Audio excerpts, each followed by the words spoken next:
स्वातंत्र्य दिनानिमित्त राबवण्यात येत असलेल्या हर घर तिरंगा अभियानाला उत्स्फूर्त प्रतिसाद मिळतोय। राधानगरी तालुक्यातील राशिवडे इथं शालेय विद्यार्थी, ग्रामस्थ आणि सर्वपक्षीय कार्यकर्त्यांच्या सहभागातून तिरंगा रॅली काढण्यात आली। देशभक्तीपर वातावरणात पार पडलेल्या या रॅलीत मोठ्या संख्येनं नागरिक सहभागी झाले होते। राधानगरी तालुक्यातील राशिवडे इथं तिरंगा रॅलीचं आयोजन करण्यात आलं होतं। या रॅलीमध्ये राशिवडे ग्रामस्थ, शालेय विद्यार्थी तसंच राशिवडे आणि परिसरातील सर्वपक्षीय पदाधिकारी सहभागी झाले होते। रॅलीची सुरुवात राशिवडे ग्रामपंचायत प्रांगणातून झाली।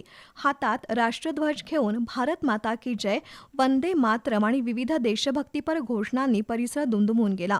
ग्रामपंचायतीतून सुरू झालेली रॅली राशिवडे बाजारपेठेतून मार्गक्रमण करत गावाच्या मध्यभागी असलेल्या तलावाला प्रदक्षिणा घालून पुन्हा ग्रामपंचायत प्रांगणात दाखल झाली।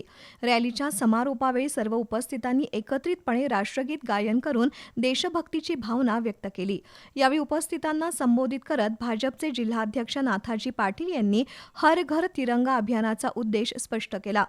प्रत्येक नागरिकाच्या मनात राष्ट्रप्रेम जागृत करून तिरंगा ध्वजाबद्दल अभिमान निर्माण करणं आणि देशाच्या एकात्मतेचा संदेश प्रत्येक घरापर्यंत पोहोचवणं हा या अभियानाचा मुख्य हेतू असल्याचं त्यांनी सांगितलं।